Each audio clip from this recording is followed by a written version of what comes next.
Bem, pessoal, vamos de BTC no fim de tarde dessa segunda-feira, 4 de setembro, agora na Espanha, 22 horas e 16 minutos, no Brasil, 17 e 16 da tarde. Gente, aqui no 4 horas, depois dessa mega agulhada que durante o dia levou a BTC para a mínima em 25.717, a gente está desenhando, a gente desenhou logo depois um outro candle vendedor, e agora a gente está desenhando um candle comprador aqui no Heikin Nash. E nitidamente a BTC está se desdobrando numa sequência de fundos ascendentes e topos descendentes. A gente está agora acumulando numa cunha triangular, tendo por centro gravitacional a VWAP semanal. É bem provável que a BTC teste o nosso indicador aqui, que pontifica o patamar onde ela vai mudar a tendência de baixa que ela está ostentando no 4 horas para uma tendência de alta. Se ela avançar para cima de 26,50, a BTC muda para a tendência de alta aqui no 4 horas. É bem provável que ela vá dar uma esticada em 26,50 para testar. Pode até continuar caindo e fazer explodir para baixo essa cunha. Mas se avançar para cima de 20, vamos botar 26,100, aí ela vai startar uma pernada de alta que deve buscar o patamar da VWAP da semana passada, que está lá em 26.700. No gráfico diário, agora eu vou pular para o diário, isso sustenta a nossa análise do 4 horas, porque no diário, nitidamente, a gente está desenhando fundos ascendentes. A agulhada de hoje, em que a mínima ficou, aqui estou no diário, né? A agulhada de hoje ficou a mínima em 25.717, foi bem ascendente em relação à agulhada do dia 1º de setembro, que ficou em 25.333, que por sua vez ficou ascendente em relação à agulhada de 22 de agosto, que ficou em 25.300, que por sua vez também ficou ascendente em relação à agulhada de 17 de agosto, que ficou em 25.166. Ou seja, os fundos ainda estão ascendentes, essa cunha aqui está se desdobrando aqui em topos descendentes.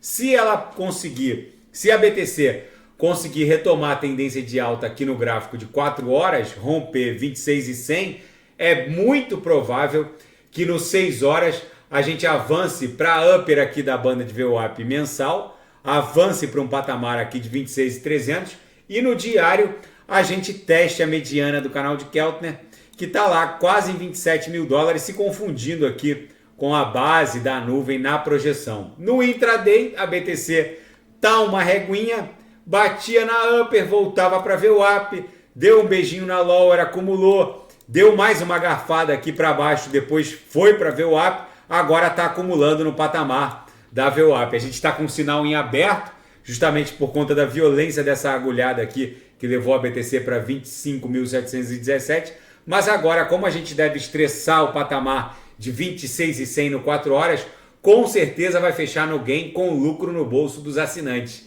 Na seara fática, o CEO da Binance, o CZ, diz que pela primeira vez na história, a Uniswap ultrapassou a Coinbase em volume de transações. Isso é um indicador muito forte da autocustódia, que está fazendo com que os usuários da criptografia migrem de uma custódia centralizada, como numa Binance ou no mercado Bitcoin, em direção a um Cold Wallet ou um MetaMask, não importa. O Cold Wallet da Ledger pode se conectar com o MetaMask, mas vocês também podem criar um DEX Wallet direto no MetaMask, deixando a Private Key no próprio MetaMask, enfim, só salvando as palavras sementes. Isso é um indicador forte de que a expansão do mundo cripto é franca. E os fundos privados norte-americanos se reuniram e entraram com uma ação coletiva contra a SEC, a CVM norte-americana. A indústria que administra fundos, principalmente ETFs, está desafiando as regras de supervisão da SEC, que eles consideram excessivas e muito abusivas, subjetivas e que prejudicam a expansão da indústria criptográfica. E o CTO, né, o diretor de tecnologia da XRP, fez uma declaração bombástica. O David Schwartz disse que a XRP poderá emergir eventualmente como uma moeda de reserva mundial cambial. Isso, segundo ele, colocaria o market cap da XRP para um patamar ali na casa dos trilhões de dólares. E na seara geopolítica e finanças internacionais, o Wall Street eleva as previsões de lucros trimestrais e retoma um viés de alta para o curto e médio prazo. A animação voltou no mercado financeiro tradicional. Deixa eu ver como ficou Nasdaq e Dow Jones hoje. A sexta-feira ficou muito nervosa. Nasdaq ali no nível da estabilidade, 0,05. O Dow Jones mais 0,33. Enfim, agora na seara ainda geopolítica e finanças internacionais, a idade de Joe Biden e preocupações econômicas provavelmente serão os grandes desafios para sua reeleição em 2024, revela uma pesquisa do Wall Street Journal. O Joe Biden, que já está com 80 anos, ele entregaria um segundo mandato lá próximo de 85 anos. Isso provavelmente vai pesar muito numa eventual reeleição. Os americanos nesse ponto são um pouco conservadores. E a guerra russo-ucraniana pontificou um grande estrago na cúpula do G20.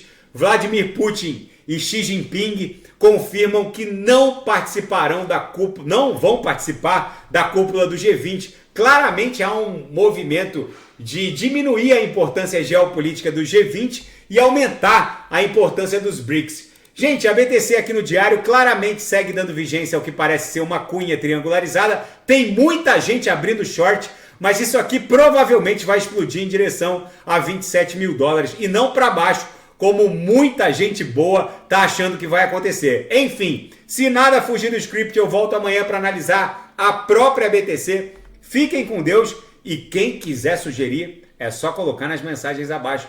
Grande abraço, até amanhã, fiquem com Deus.